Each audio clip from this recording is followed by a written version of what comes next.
Greetings, ladies and gentlemen of planet Earth, and also non-gender specific life forms tuning in from outer space.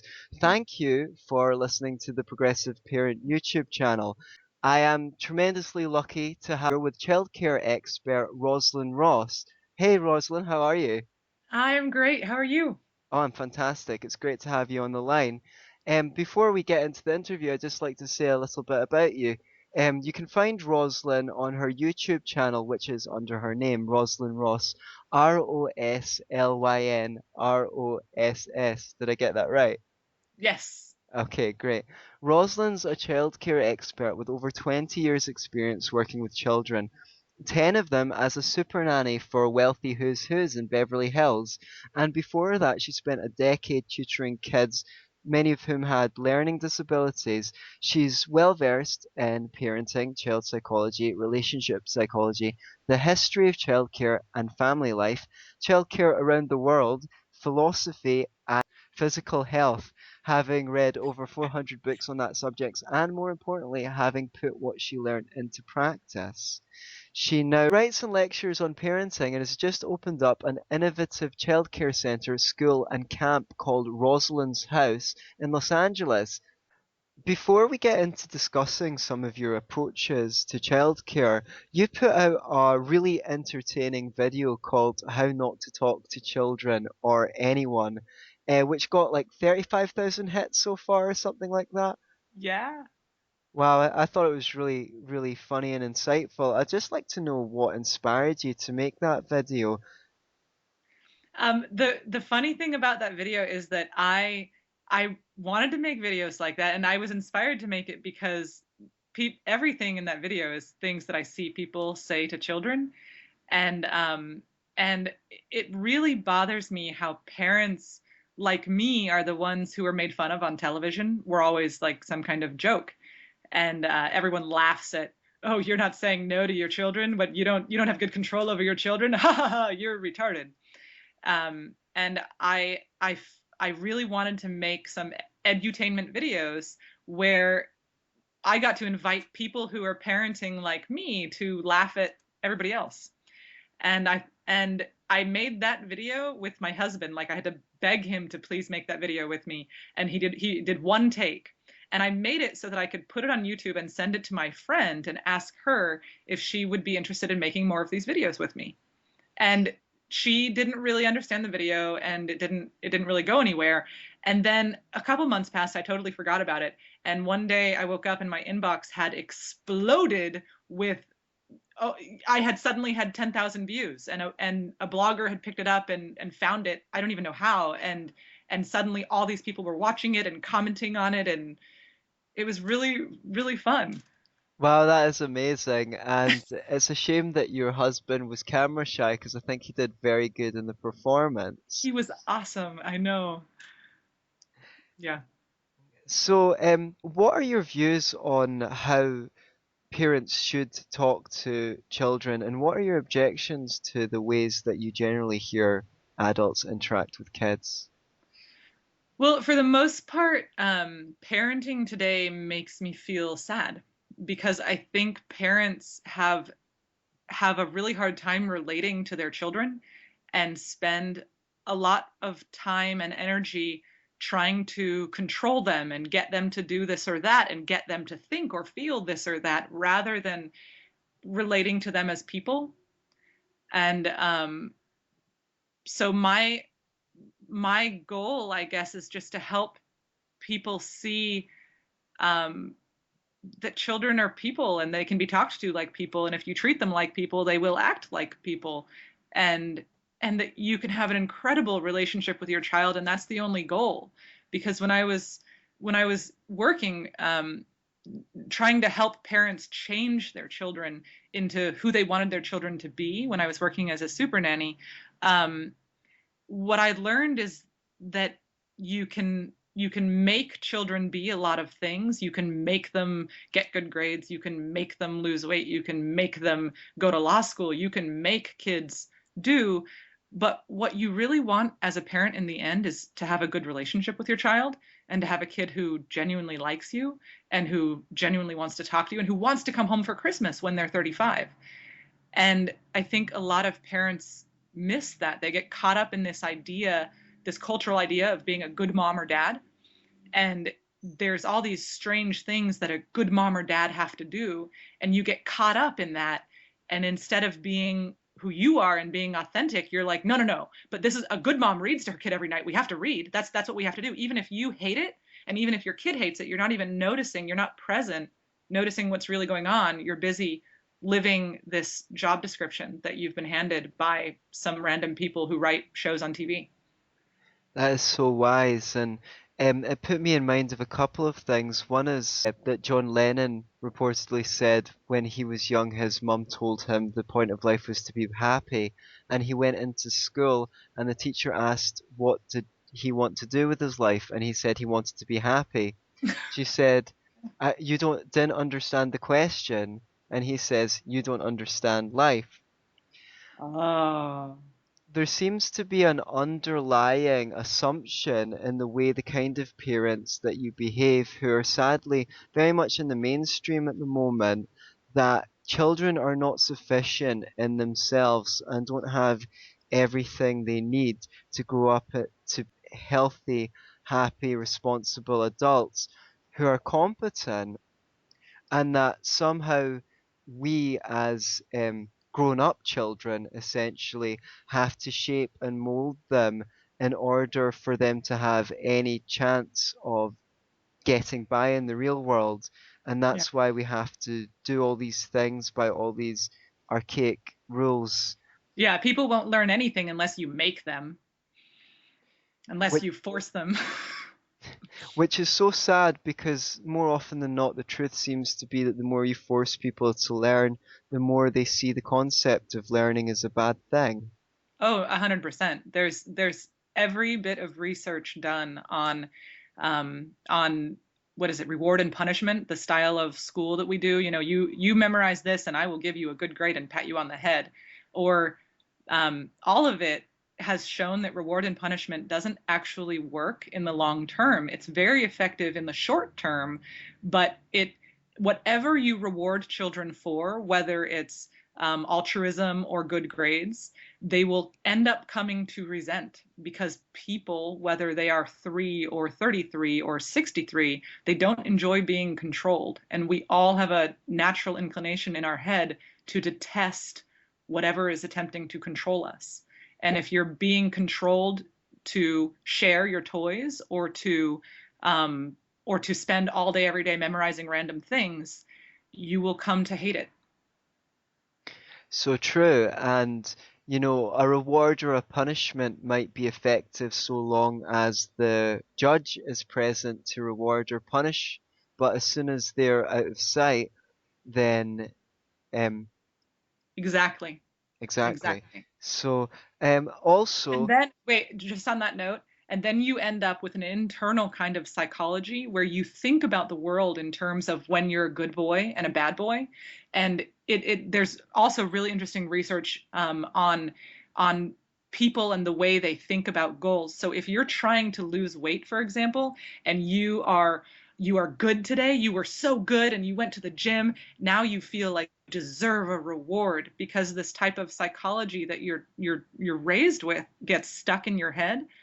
Those people are a lot less likely to succeed at losing weight than the people who are not good or bad when they exercise or overeat, who just that's just what happened, and they think about their goal in terms of, well, I'm trying to achieve this goal right now and I'm not good or bad for achieving it. It's just that's just what I want to do right now. That is actually the psychology that you need to achieve the goals that you want, but people think they need to reward and punish themselves when they grow up. there's a concern about authenticity as well. If we're only being altruistic because we seek to gain a reward, and we're only avoiding behaviors which are seen as bad because of the potential for punishment, we can't really be said to have any true values. We're just sort of being political in our behavior in relation to other people. Right, you're living a script. You were handed a script and you chose your role of good boy and you're just doing what you were told. You're not Or actually alive or present or real. Or worse still, you lose hope of ever becoming a good boy and decide to turn to the bad. Exactly. Exactly. And then you accept that role. You're a fuck up, and this is what fuck ups do. And it's still just another role. Although I would like to make a distinction for those people listening between a reward which is given to try and get someone to repeat a behavior that you like, and encouragement. Would you like to say a bit on what you see as the difference between rewarding behavior or positive reinforcement, as it's sometimes called, and giving proper encouragement? Well, I think that one is premeditated. One is a premeditated attempt to control, and the other is an authentic reaction. So when my baby first started walking, I didn't ever, I have never told him, good boy, you're a good boy, while clapping my hands. But when I first saw him walking, oh my God, look, you're walking. Of Mm, course that is a 100% authentic reaction on my part. I'm not trying to reward him for walking. I couldn't give a crap. But it's so exciting. And it's the same thing when he drew this really awesome picture one day when he got a hold of some of my pretty fancy sparkly pens. And I saw it and I was like, "Oh my God. Oh wow." And I try never to judge it. I try to never tell him what I think of something because I want him to always be the one deciding what he thinks. But if it's an authentic reaction, I'm not going to try and control it out of myself and be like, "Oh, you can't be excited that your son just did this awesome thing," because that's not allowed. I don't do that. But I don't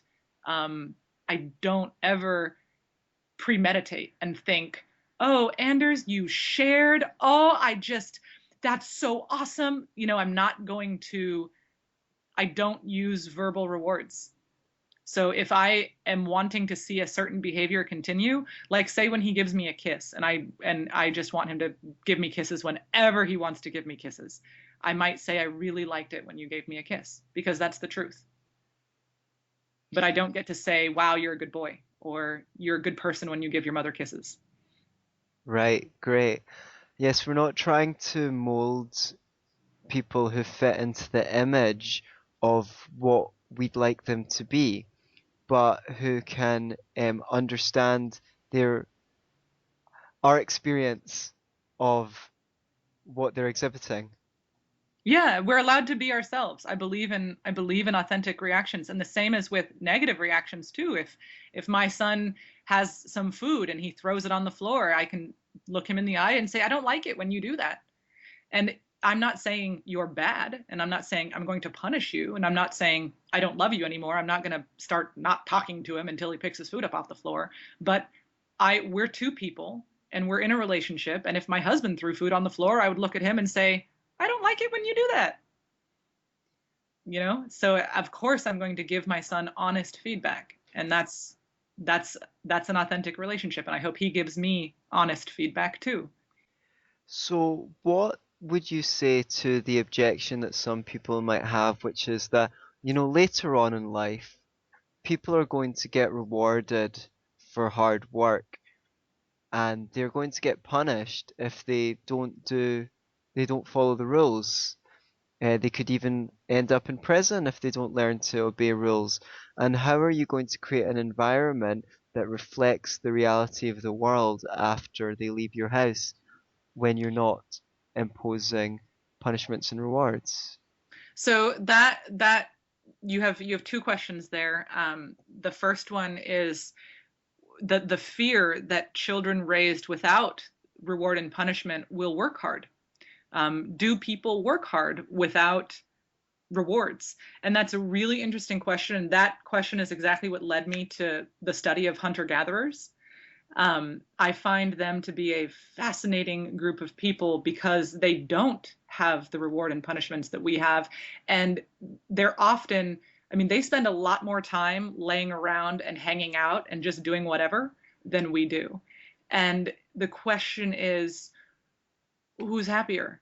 Because if the barometer of a successful life is how happy you are and how authentic you are and how content you are with the life that you're living, how at peace you are with yourself, then I'm going to say you might not actually need to be very successful in the Western sense of the word, the great career, lots of money, lots of things sense of the word. But then the other answer to that is what Ayn Rand would say and Nathaniel Branden, which is people who are doing what they love for the sake of doing it rather than for the sake of a reward will actually end up doing it a lot better than the people who are doing it for the reward. So, for example, if I cook because I love cooking and I'm just having fun cooking, so I end up cooking a lot and doing it all the time, and I become this spectacular chef, the chances that people notice that I'm a spectacular chef and then reward me monetarily for it are pretty high.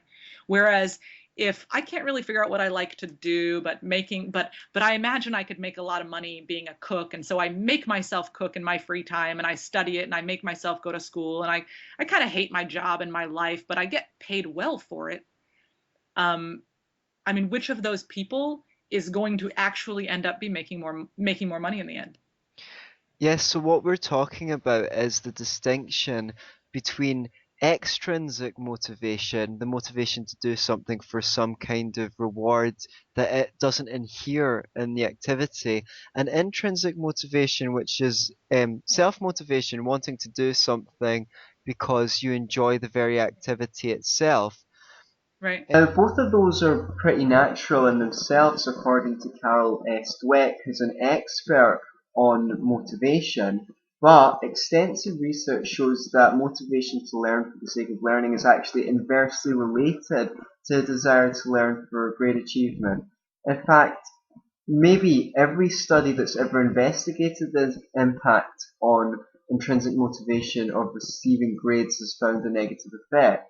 That's one of my main parenting goals, is because, and that's one of the things that I realized in myself when I was about 25. I realized um, I had no intrinsic knowledge of myself. I'd spent my entire life being a good girl and doing what I was told and getting good grades and going to a good school and memorizing things, and I had never really, and then doing things for a paycheck, and then doing things for a higher paycheck, and then doing things for a higher paycheck, and I had never even discovered or learned what what was the point of life without rewards. Like, if nobody ever knew what you were going to do, if nobody was ever going to see it, what would you do anyway? The intrinsic stuff. I realized I didn't have much of an intrinsic motivation at all.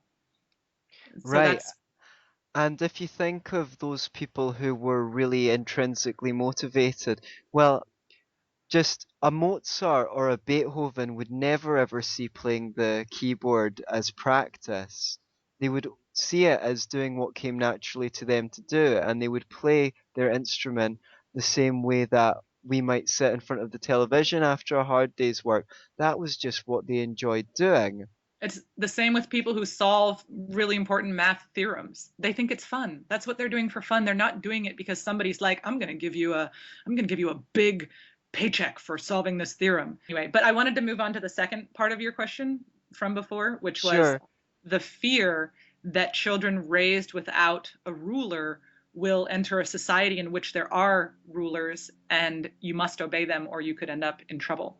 And I don't see that being an issue at all, because I mean, you just, this is our country at my house. This is the country that you live in here. And then when we leave my house, there's a strange place. They have all these rules. We have to do these things, or they could lock us up. I mean, it's a scary world. Um, I don't I don't see a child raised with a great deal of respect having a problem with going out into the world and playing the game. Yeah, I don't think so either, because if you've never been treated with respect, or you didn't get as much respect as we might all love to have got growing up, your experience in the world outside is camouflaged. If people treat you kind of badly, you're kind of used to being treated kind of badly. And if you're used to being treated kind of averagely, then you expect to be treated kind of averagely. If you've always been treated extremely well, you have a great model and a great standard of relationship built into you. And that's what you'll expect to create with your friends and your romantic partners and your associates. And as soon as someone doesn't treat you in a way that is in line with what has been modeled to you, you'll recoil from it instantly. It'll feel Oh my foreign to God. you. My son does that. He's been doing that since he was like 9 months old. He'll recoil from the people who get all up in his face and try to poke him and act really fake. He doesn't understand because people are very fake with children. They put on these huge smiles and they talk really loud and boisterously. And he doesn't, he literally will look at me with this, like, what are, I don't understand. Why are, who, people, they act like that? Like, and he will walk away. He's very easy to connect with if you treat him like a person, but if you treat him like a like a child, basically, he will stay in my lap and not come talk to you. It's very. But I wanted to say something else about that too. Our children are raised right now with a goal of having, especially in school, an automatic reflex to authority, so that when they see an authority figure, especially somebody in uniform, they will automatically, without even thinking about it, do what they're told. And that is a downside or an upside to being raised the way I'm raising my Anders, is that I don't think he will have an automatic reflex to authority. So when authority tells him to do something, he will probably think about it first. And he'll be able to rationally weigh the pros and cons, but it won't be the way it is for me, where, if a doctor tells me something, or a person or lawyer or a policeman, like, I just jump, like, oh, I must do what I'm told, and it is very automatic for me. But I don't think it will be that way for him. Yes, and we've seen the risks in that in the past. The very Yeah. famous Milgram experiment showed that people were willing to give electric shocks to people when they were asked to do so from Oh yeah. psychologists. And, well, the great fascist regimes of all time, if those people who became Nazis had been taught to think critically from a young age, they'd be very unlikely to go ahead with their orders just because they were ordered to do so. Right. Right. What's more, there's more and more evidence coming out that children who are expected to do what they're told when they're told are far more susceptible to peer pressure. Oh yeah, because they're just transferring what they were told from one person. Their whole life they've been doing what they're told, and whether they're doing what they're told from their parents, or whether they're doing what they're told by their friends, they just transfer their parental authority to their friends once they become teenagers.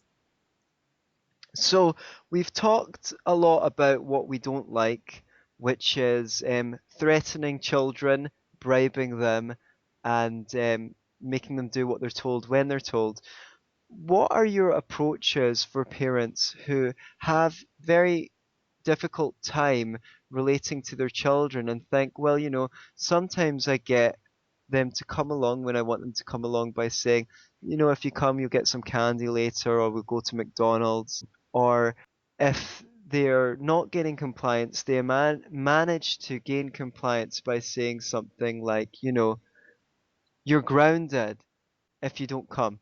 If you don't come, I'll ground you. And they say, well, I don't want to take away my child's freedom, but it's just a threat. I'm not actually going to ground him. um, I would say there's an incredible quote from William Glasser, who wrote a book called Choice Theory, where he says, "The vast majority of unhappiness in the parent-child relationship is the result of well-intentioned parents trying to make children do what they don't want to do. It's so hard for parents to accept how limited they are in what they can do when they are dissatisfied with how their children are behaving. They are limited to controlling their own behavior. Few parents are prepared to accept that it is our attempt to control that destroys the only thing we have with our children that gives us some control over them, our relationship." So the problem is, it's the only way you can get someone to do something they don't want to do is through your relationship. So if my husband really doesn't want to take out the trash, but I'm like, please, honey, please do it for me, maybe he'll do it. But if I'm like, honey, if you don't take out the trash, I'm not going to sleep with you for a month, he's a lot less likely to take out the trash if I Well, I ask. mean, if I was your husband, oh, um, He, oh, okay. So I yes, jest, but maybe. jump to it and be like, oh, I'll take out the trash right now because you're threatening me. But I just hurt our relationship when I do that. He's not taking Exactly. out the trash because he loves me and because he wants to. He's taking out the trash because of extrinsic motivators. That all of that will hurt your relationship. So with my son, when he was about 16 months old, that's the age where he didn't really want to get in his car seat. It was about 3 months where every time we got in the car, he wanted to play in the car for about 30 minutes before he wanted to go anywhere. And this was pretty inconvenient to me sometimes if I really needed to get somewhere on time. But what I realized is that this whole idea of being on time is kind of a fabrication. It's kind of a, who are you respecting? Are you respecting the friend who you're meeting for coffee, or are you respecting the needs of your son? Which relationship is more important? Who is more likely to understand? Your friend who you say, I'm going to be late, or your son who you're using physical force to make him do something he doesn't want to do? And I got very I became very relaxed about the whole thing, where I'd put my son in the car half an hour before I was ready to leave and let him play. And by the time I was ready to leave, I'd say, can you get in your car seat? And he'd climb into his car seat. And then we'd be at the store and it would be time to go home with the groceries and he would not want to get in his car seat. So I'd say, cool, well, just you play. I have my book. I'm going to sit in the back seat and read. And I love reading. Or if I had my phone, texting friends or whatever. And I became really peaceful about both of us getting our needs met. And the interesting thing that happens is that because most of the time both of us were able to get our needs met and our relationship was so good, during those times where I would say, honey, I know you're going to want to play in the car, but I need you to get in your car seat right now. I really want to be on time for this. Can you please, please, please just get in your car seat? 99% of the time he would. And this is a 16-month-old baby that I was negotiating with, that I was saying, Wow. please just get in your car seat. Your mommy really wants to be on time for this thing. I know being on time is silly, but I really do want to be on time right now. I literally had he would always happy to cooperate because he was getting his needs met most of the time. So when I ask him for something, it's not a big deal. It's the same thing with pounding on the table. A couple months ago, he went through his really enjoying pounding on the table, making big noise phase. And when we were at home, I would pound on the table with him and we would have a great time and we'd come up with all these, we'd laugh and smile. And it was just this really fun thing we did as a family. But then when we got to a restaurant, he'd want to pound on the table. And I would be able to say, oh no, we can't do that here. We do that at home, but not here. I don't want to do that here. I try not to say, I try to always make it about me and what I want and not random rules. So, I Right. don't like pounding on the table at restaurants because I don't want to disturb other people. So he's cool with that because he gets to pound on the table at home and it's fun. He's really happy to accommodate um, this request that I have in the times where I don't want him to pound on the table. It's the cooperation you can get from your child when you cooperate with them or when you focus on your relationship rather than what you're needing. Um, it's incredible. So true. So what we're talking about is actually over time creating a deep, vast well of goodwill in our relationships between us and our children or the children we're dealing with. And that is the principle which, as adults, we try and operate within in our relationships. We respect each other's preferences and needs, and because we care about each other and we want one another to feel good, over time we want to do what is right for one another. Why should it be any different when it comes to dealing with children? Children are just non-grown up adults. Exactly. The thing is, some parents might say, like Roslyn, I love what you're saying. It sounds really great, but isn't there some kind of golden mean? I mean, you know, it's great to do all this liberal parenting and have a really good relationship with your kids, but at the end of the day, they're not your friends. You're a parent, and you have to equip them with the skills that a parent is meant to equip a child with. Who told you that? um, that is The biggest, I'm not sure how to respond to that because that's so, that's very sad to me. Um, so, so as a parent, the the question is, what is my job? What do I have to do as a mom? I have to make sure that my child does X, Y, or Z, or I have failed at this job. And I I don't think about it that way at all. And I actually think that even thinking about it that way is extremely dangerous. And I'll tell you why. Because the minute you start job thinking, um, your psychology changes. And when we job think, when it's my job, it doesn't matter what my job is, whether my job is to make my child get ready for bed or make him brush his teeth or get him into a good college, or whether my job is to make my subordinates obey my every command. When you have a job to do, your psychology, your thinking becomes, what is the best thing I can do in this moment to get this other person to do what I want them to do? You're not present, you're not relating, you're literally thinking of manipulative tactics to get them to do what you want them to do. And you have therefore objectified them. They're not people. What they want doesn't matter because you have a job to do. And whatever you have to do to get that job done to them, because they're an object, they don't matter, is what you're going to do. So the minute you stop relating to people and you leave the present moment and you become this automaton getting a job done, you're objectifying the person that you're doing the job on. So true. That was quite a profound speech. On a lighter note, Thanks. though, Thanks. I actually have a whole talk about it on YouTube. great. Job, We'll put a job. link to that so that everyone can check it out. So, on the other side of the coin, there's a lot of parents who are just breaking into progressive parenting or attachment parenting, philosophical parenting. It goes by many names. What are the pitfalls? What can people miss when they're trying to come to this philosophical approach? What don't they know that they should know? How can they take it further? Okay, so this is a big one, and so the number one thing that I think um, parents miss, because it's such an ingrained script that we think to question, wait, hold on, should I really hit my kid? Wait, hold on, should I really put them in timeout? Should I really try to control them?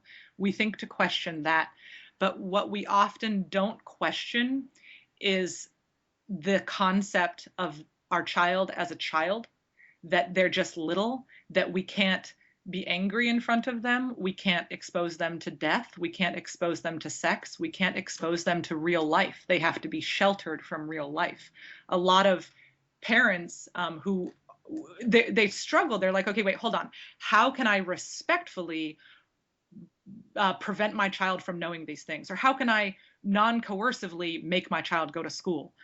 Because these are, school is the safe place. Or how can I have a good relationship with my child, but not actually be authentic because I obviously can't be angry in front of my child. Um, this to me, the hiding of reality from children, is the number one thing that parents like me might still be messing up with. Because when you, first of all, there's a lot of pitfalls that come from hiding reality from children. Number one, you're damaging your relationship. If you are trying to have a good relationship with someone, an honest, healthy relationship with someone, and you're like hiding this huge chunk of your life, that's a problem. And then the next thing is, when you're hiding reality, when you're saying good boys and girls don't know these things, they don't know these words, they don't know about sex, they don't know about death, they don't know about drugs and alcohol, they don't know these things, you're literally teaching your children that what is good is to not know reality. And that's a problem. Children are born just mad scientists, just crazy to learn about reality, and they get this message right after they're born, that they shouldn't know reality. And that infantilizes them. It actually makes them act like children. They learn that they are supposed to play this role of innocent, kind of dumb child, irresponsible, and they start playing that role rather than being authentic to themselves. Um, and then there's so when I think about parenting, I think about bringing my son to life with me, like bring your daughter to work day. I think about bringing my son with me to life and just being really honest with him. And there's a lot of aspects to that, like how much easier parenting would be if we did bring our children to life, and how much less exhausting parenting is when you're not this fake smiley person in front of them. When you're able to be your real self, parenting is a lot less exhausting because it's exhausting to play a role all day. Um, and then it's the whole depriving children of learning about real life things. We don't bring them out into the world. We leave them at home with a babysitter. We don't bring them to life with us. We stick them into a box with other children their age. And that is very sad. Every time they're not with you learning about real life, they're being deprived of skills that they could be learning. Oh, well said. Yes, it's a shame that in our modern age, still the main topic that is taught in school is how to learn things and then repeat them again in an exam.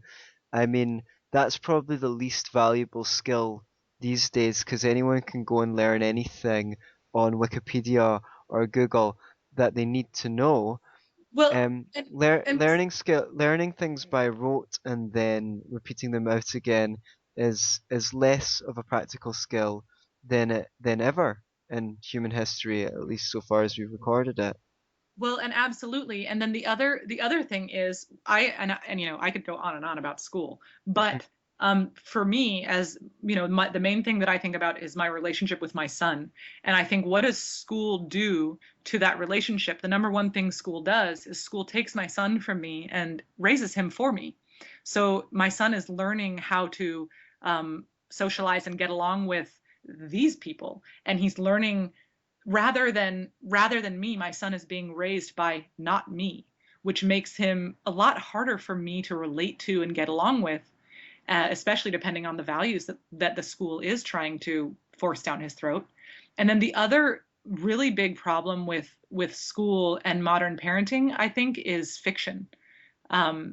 Good parents, well-meaning parents, read a lot of stories to their children about princes and princesses and dragons and things like that, and superheroes.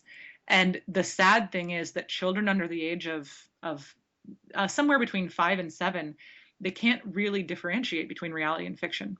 So they end up taking on these fictional ideas as real and playing them over and over in their head, like a kid who just witnessed a car accident. Like if a kid sees a car accident, they're kind of traumatized, and they thought that cars didn't fly through the air, but now they see that cars fly through the air and crash into one another, and they need to figure that out. So they play that traumatic scene over and over and over again. And it's the same thing when they see a movie or when they read a book about a witch flying through the air on a broom. They're like, oh, I didn't know people could fly, but now I see that they can fly. And since they're not really clear on the whole, well, this one isn't real thing, they start to play it over and over and over again, trying to figure it out. And they won't figure it out because it isn't real, and people can't actually fly on a broom. It doesn't matter how much you practice, you won't be able to. Um, but what all of the fiction does, and our children spending the first 5 years of their lives trying to figure out these things that don't make sense, is it makes our children really hard to relate to. 4-year-olds in a hunter-gatherer society who don't have to spend all day pretending they're a superhero or a princess are actually really interesting people who are pretty easy to relate to. And I can't necessarily say that because I haven't exactly hung out with hunter-gatherers. So I'm saying this from my readings, just knowing how competent 4-year-olds are, or 8-year-olds in a different society, or even in our society, because fiction for children has only been around for 150 years. The Victorians invented the fake world for children because they were the ones who decided to take children out of the real world. So they invented the fake world to convince children, no, no, no, don't learn about sex, learn about princesses and dragons. Isn't this more fun? On the note of princesses and dragons, some of those have long-standing effects on the roles of the genders in societies. Women in many of these stories are seen to just have to wait for their Prince Charming to whisk them out of whatever circumstances they are in and take them to paradise, based purely on them being beautiful. Right. And And men boys have tricks. are obviously taught to risk their lives um, and put everyone else before themselves, which is reflected in the fact that men have always been conscripted into the military and work almost all of the most dangerous jobs. So both of these roles are really actually insulting to both genders, that women can't do anything except for wait for a man to Cinderella them to being a princess, and that the only role of men is to fight for other people and to risk their lives. It's actually, and it's even more interesting than that. It's really interesting studying the stories of other cultures at other times and places, because it turns out that almost all of our fiction, the inherent philosophy in it is actually war as God. We kind of worship war. So in these books, there are good guys and bad guys, because good guy and bad guy thinking is war thinking, and there are winners and losers, because winners and losers is war thinking. This, all the competition, and even the way we talk about stories, there are protagonists and antagonists. This is war thinking. If you look into um, stories from way long ago, before we were really into this war thinking, good guys and bad guys really weren't. It really wasn't that way. You read the ancient Greek myths or you read ancient Viking myths, and it's not like Odin was a good god and Thor was a bad god. It's like there are these gods and they did these things, and some of those They things have were, different traits.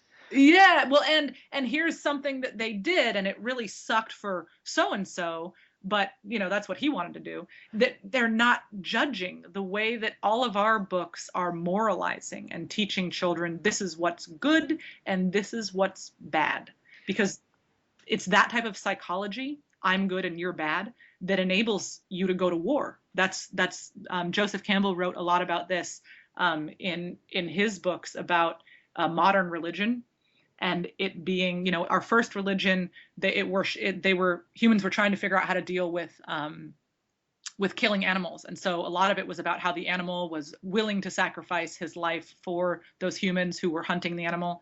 And then a lot of the religions for the farming societies were about sex, because their entire life revolved around the fertility of the ground. And so they had this whole culture of worshiping fertility and sex. And then you have the peoples who are trying to figure out the psychology of killing other people. So they invent these religions that give them that psychology that will enable them to obliterate other populations. And that psychology is, I'm good and you're bad.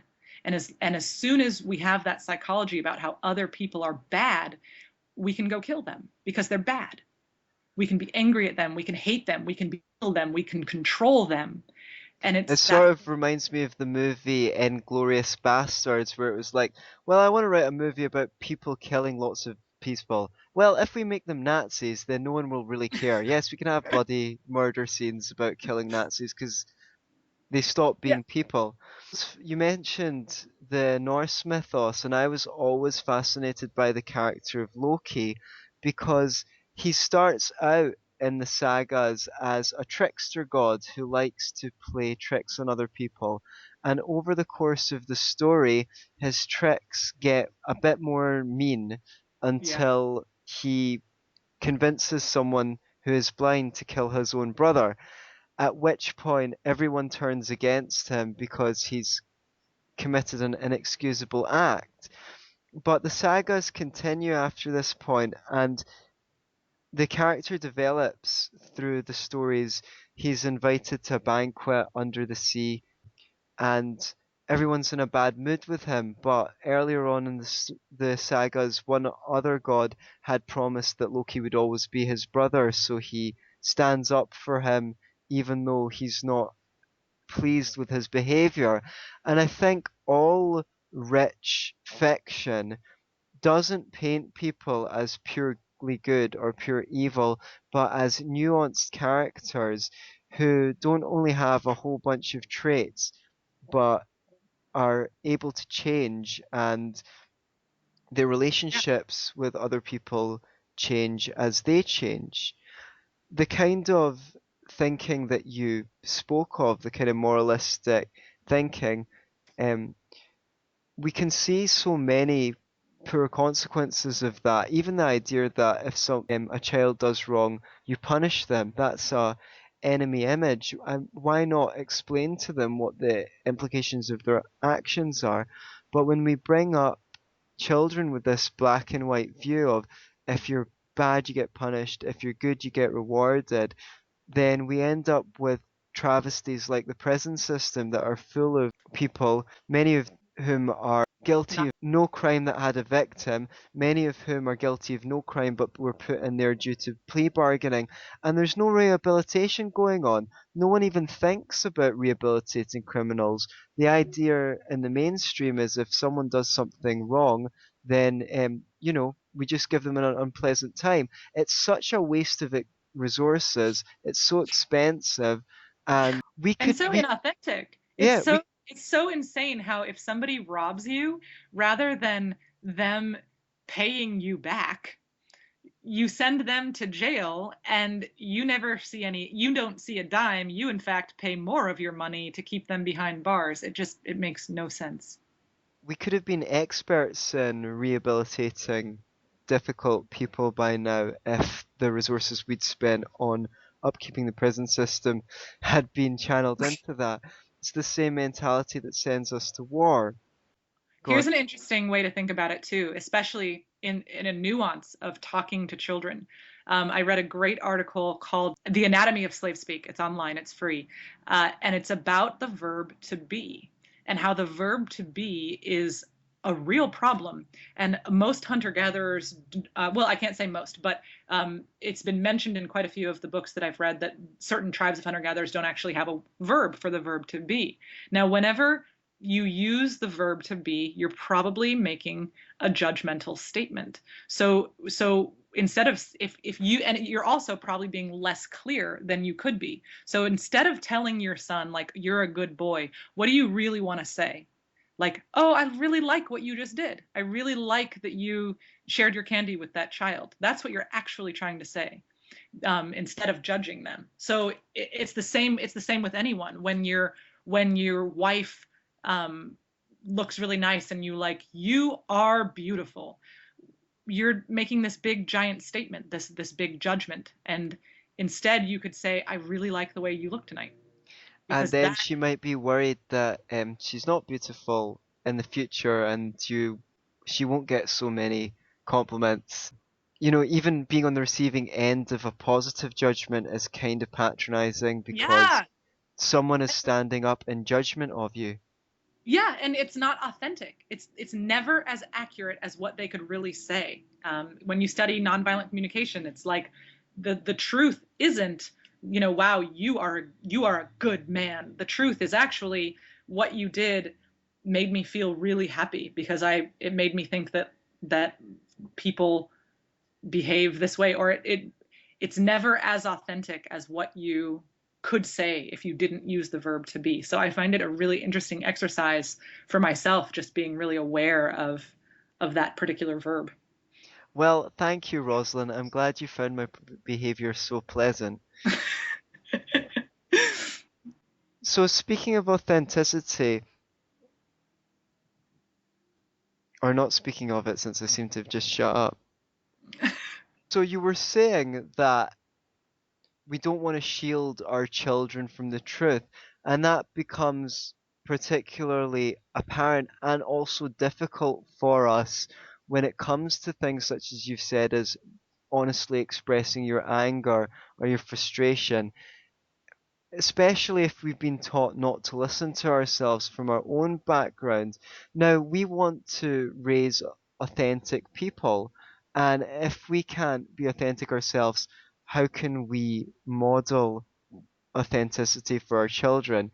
I'm sure I know that's not exactly a question, but I'm sure you have lots to say on the subject. Well, you can't. That's the whole, that's my whole parenting. I mean, one of the major ideas of my parenting philosophy is be the hero you wish to see in your children. You cannot give something to your child that you don't yourself have. You cannot teach your child a skill that you yourself don't have. So, the best way for you to be the best parent you can be is to continue to develop yourself as a person and become the best person you can be. When it comes to emotions like anger, obviously we can't, our emotions aren't voluntary, they arise. But Mm. I'm sure we agree that there's acceptable ways to express anger and ways that we wouldn't find acceptable. Well, Please. acceptable and not acceptable are judgment words, so I would avoid that. But I would say there's the kind of anger that feels healthy, and the kind of anger that doesn't feel healthy. And I would like to say healthy anger um, is not shaming. There's no you are bad. There's no you are an idiot. You are stupid. Anything with the verb to be. Healthy anger, you don't get to use the verb to be. You get to use, I feel so angry right now that you hit me with that. That makes me feel really angry when you hurt me. It didn't feel good. That my arm is red. I don't like that. I feel very angry. And then you move on. You got to express yourself. You're angry. You don't get to hold it over them. You don't get to make them do something because you're angry. You don't get to um, continue to be angry for hours and hours and hours. But you do get to be authentic. So if you are still angry, if you're like, I need 5 minutes because I feel angry right now. Like I need 5 minutes to just think about it. That's authentic and real.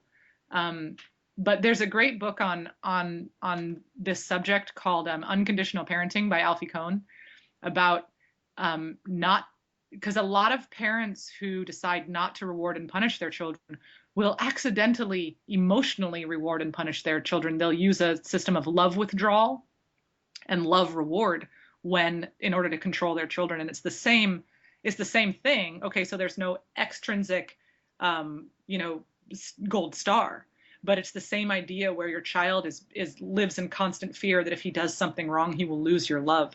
So you have to be very clear when you are angry that there's no loss of love and there's no loss of respect, and that when you feel angry it doesn't mean that you'll do crazy things or that you'll be mean. It just means that you're feeling angry. It's the same as feeling sad. When you're feeling sad, it means that you feel sad.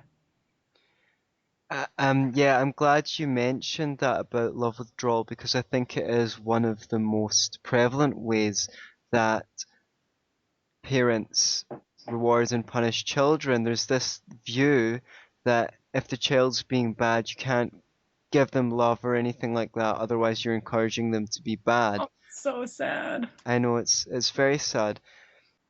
A lot of what we've been talking about has been really talking about changing society as a whole by starting at the root with the children we raise who will become members of that society. A lot of people look around the society we live in and they don't like the power structures.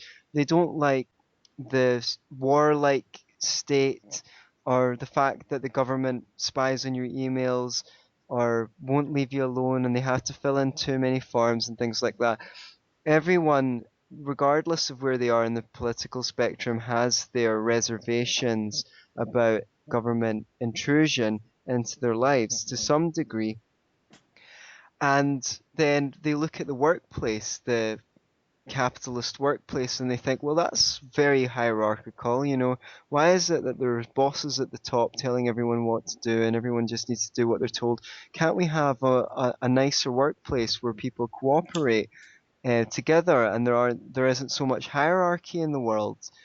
But the traditional parenting, and I throw school into the mix with that, which is very hierarchical, trains people for hierarchy. And I'd like to think that in a society where people are brought up as children in a cooperative learning environment rather than a competitive one, they will have the skills and talents necessary to create cooperative workplaces and alternatives to the kind of government that we see at the moment. What do you have to say on that subject? Government, because the definition of government is the quote unquote legitimate use of force, is inherently disrespectful, and people who have been raised in respect, people who have been treated respectfully, and people who only know how to treat others with respect, government wouldn't make any sense to them, or at least government as we know it. Um, I think that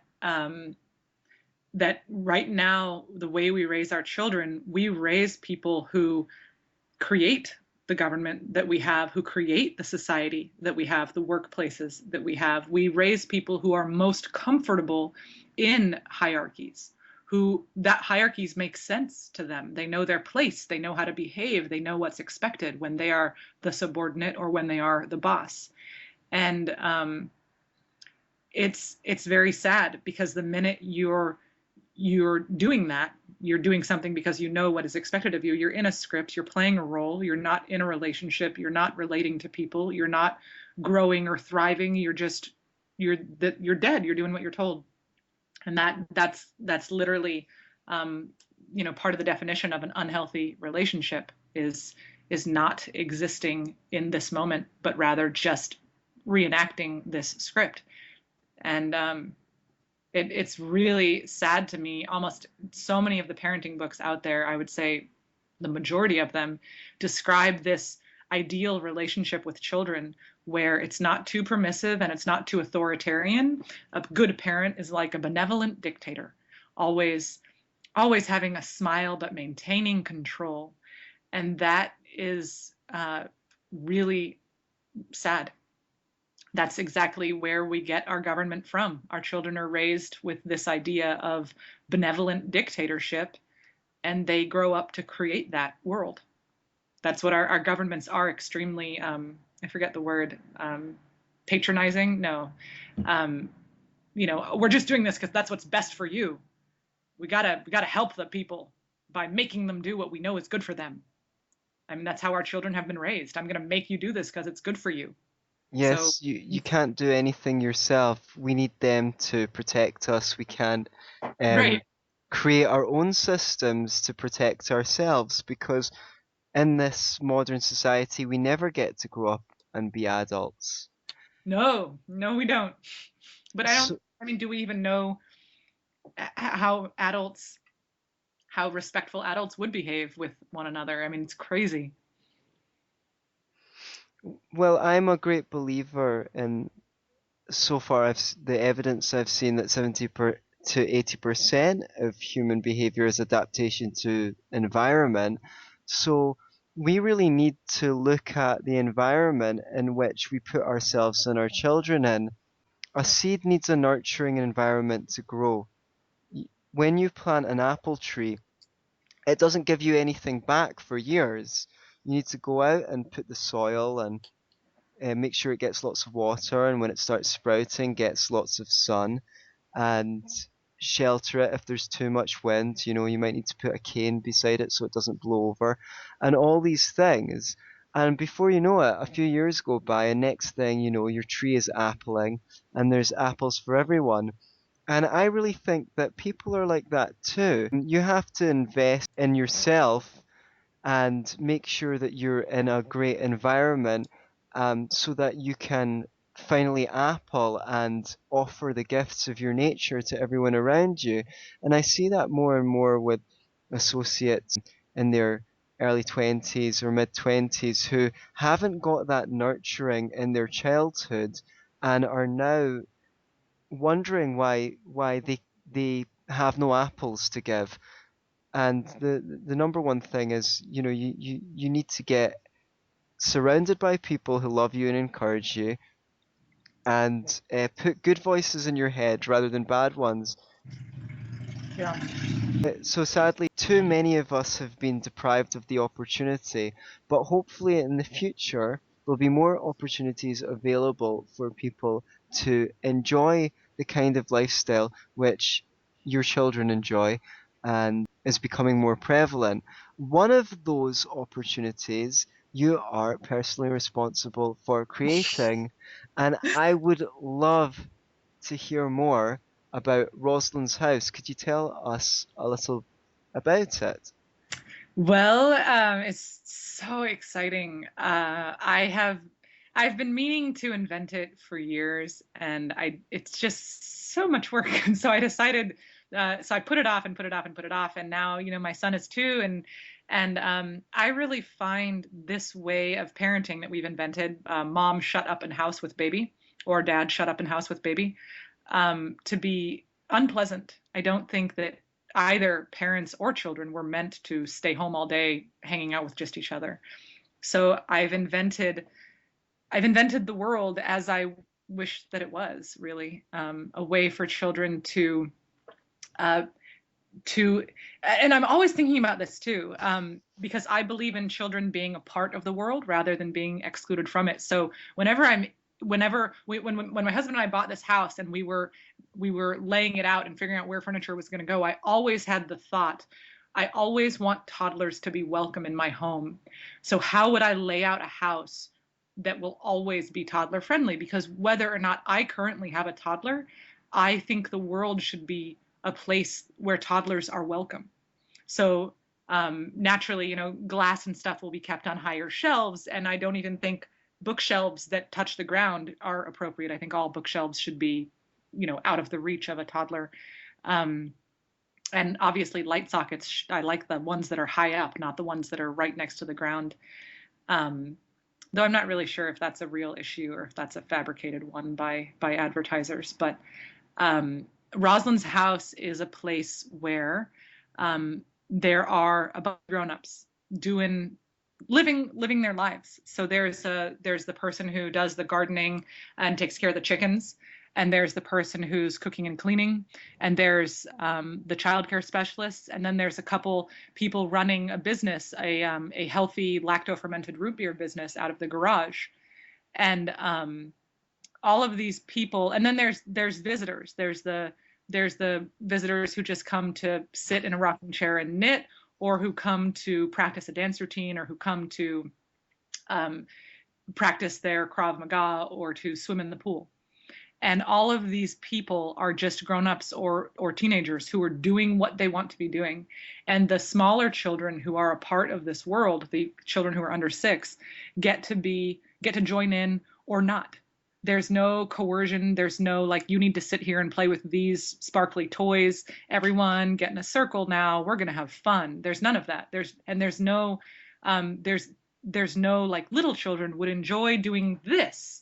It's adults living life and enjoying living life and doing what they want to be doing and doing what they need to be doing, and children having the opportunity to participate or not. So the kids, when the gardener is watering, oh my God, that's like the best thing ever. And they always want to help water, and they always want to help weed, and they always want to help shovel, and they always want to be doing what we're doing and learning these real life skills that are incredible.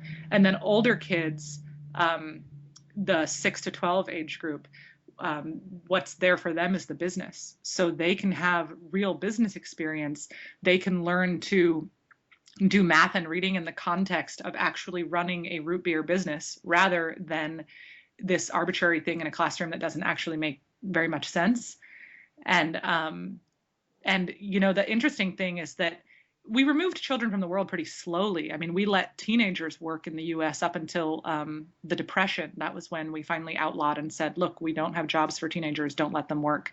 But children love the workplace. I mean, nobody enjoys giant photocopy projects as much as a 7-year-old. There's no adult on the planet who wants to spend an hour photocopying, but there are a ton of 7-year-olds who think that is the most fun they could ever have. And it's the same with filing a giant stack of papers. Someone who's just learning the alphabet and getting really good at it, I used to get stacks of papers to file at my grandfather's bank that were taller than I was. And I thought it was the most fun, awesome thing in the world, because that was my current developmental stage, being able to quickly and efficiently remember what comes before A or D or whatever. That was so fun for me to file. Adults don't think filing is fun. So, Yes, it's funny that. I mean, because it's all new, and when something's new, it's full of novelty. and But well, when and it's some your developmental stage. exactly when something is below your level of skill, it feels like a It's waste boring. of time to you. Yeah. Yeah. Who should do customer service jobs? Teenagers. Oh my God. Teenagers love customer service jobs for the most part. Um, but who doesn't love customer service jobs is 50-year-olds who really don't want to talk to you anymore. They don't want to be a waitress anymore. But waiting tables is like the highlight. It was the highlight of my life when I was 13. So it's really wonderful to and my house is a prototype place. Um, the business being run here happens to be a root beer business, but I imagine but the interesting thing, a root beer business has a lot of facets. I mean, you can, whether you're making little commercials about your root beer or you're figuring out how to advertise it on Facebook or other forms of social media, or whether you're doing the selling or whether you're dealing with buyers. I mean, there's or whether you're designing labels for it or picking different jars for it to go in, or actually doing the cooking. um, any business has a ton of different experiences available, but the idea would be that there would be a ton of different houses. Like there's Roslyn's house, and then there's Tom's house, and then there's Alex's house, and whoever's house, and they all have different specialties. So children would That sounds go where they wanted to learn. So maybe one of the houses makes honey, and maybe one makes educational YouTube videos, and it's for kids who want to work in movies. That's the house they go to. But it really gives children a chance to follow what they're interested in and learn about the real world, and actually participate in the real world. And the other interesting thing is that if you raise your kids in the real world, they will be extremely functional by the time they're 8 to 12, like literally capable of making money and starting a business. If you look at the history of the United States, the average 16-year-old in colonial America was ready to start his own business. That's how experienced he was in the work world. And wow. if you can picture, and there were 12-year-olds and 14-year-olds commanding ships in the Revolutionary and Civil Wars. There were the average age of a freshman going to Harvard when Harvard was first founded was 12 to 15, because that's when you were ready to leave home and go pursue a career. So if you started pursuing a career, if you were so effective by the time you were, say, 10, that you were making money, by the time you were 22, you'd have, let's say, $100,000 saved in the bank to go start your own business, rather than our current 22-year-olds who are $100,000 in debt. So it's a really Sure. exciting opportunity for children to be raised differently and just have a whole different world open to them than our children. So at Roslyn House, children will be presented with the opportunity to learn by doing and through first-hand experience, rather than sort of sat in a classroom with a bunch of other people to become a passive receptacle to the lessons of someone sermonizing at them. Right. And you will have the opportunity to hang out with respectful people of all different ages too. I don't like the age separation of society. I think toddlers are awesome, and newborns are awesome, and 7-year-olds are awesome, and 87-year-olds are awesome. And I want all of them to be a part of my life. I think life makes a lot more sense when you're surrounded by people of different ages, and it's a lot more exciting and interesting, and you feel a lot more hopeful and a lot more at peace when you see the progression of life. Sure. And um, so that's the other thing, is that you might be a 7-year-old here, learning about root beer, but you'll be hanging out when you want to break. You can go hang out with 5-year-olds or 2-year-olds or 17-year-olds or 37-year-olds. There's this huge variety of people to connect with. Yes, because people of all ages have different things to contribute. Certainly in my life, I have friends of all ages, and I've always noticed that, the younger friends benefit from the experience of older friends, and older friends benefit from the freshness of younger friends, amongst other things. And it seems to me such a shame that we should ever live in a society where so many old people just end up kind of lonely in a home or something like that, Yeah. while a bunch of people are sitting in school, not necessarily doing constructive work, those kids have so much to learn from older people, and Well, older people have so much joy to be gained from associating with children. It seems that we could do so much with this world if we yeah. just. Well, and you take the school example, you take a whole bunch of 3-year-olds and shove them in a classroom with other 3-year-olds, and they start acting like a whole bunch of crazy 3-year-olds because that's what they've adapted to do. But in the history of the world, 3-year-olds never hung out with other 3-year-olds. They hung out with 7-year-olds and 10-year-olds. And so you had 3-year-olds who were trying to be like the 7-year-olds, and 7-year-olds who were trying to be like the 14-year-olds, and 14-year-olds that were trying to be like the adults. You have 3-year-olds that act a lot differently if they're hanging out with a diverse age group than if you take a bunch of 3-year-olds and tell them to hang out together. So where can we find out more about Roslyn House? Roslynshouse.com. ROSLYNSHOUSE.com. Perfect. And when can people apply to come and stay? They can apply already. We have 5 of the spaces taken, so there are 5 more available for younger children, and a couple more available for older children. But During we're which period? right now, when we open, we're gonna be open only 1 day a week. Oh no, we're open 2 days a week at first. So I think we've decided on Fridays and Sundays, and then as each day fills up, we will open a new day. And it's a 4-hour camp. It's not a full day camp. I don't think most people want to be in the same location all day usually. But people are welcome to. The thing is that it's a very open place and it's still in development. So I'm sure I will know a lot more about it a year from now than I do now. But because it's a community-oriented place, parents can come with their children and stay. If they want to be part Fantastic. of the yoga class, or they want to swim in the pool, or they want to make root beer too. I mean, it's an open arms kind of situation, because we believe the more the merrier, and we believe people doing stuff and connecting with each other is what makes life worth living. So by all means, come and hang out. So it's a very open place like that. Maybe I'll be able to come and teach some music and drama. Yes, you would come and you would actually just sit around and play guitar, and we would enjoy it. Fantastic.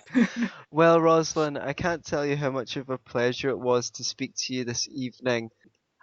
You know, if you come back on the show, I'll give you a cookie, and if you don't, I'll bend you over and spank you. Uh, Although, how do you know I wouldn't like that?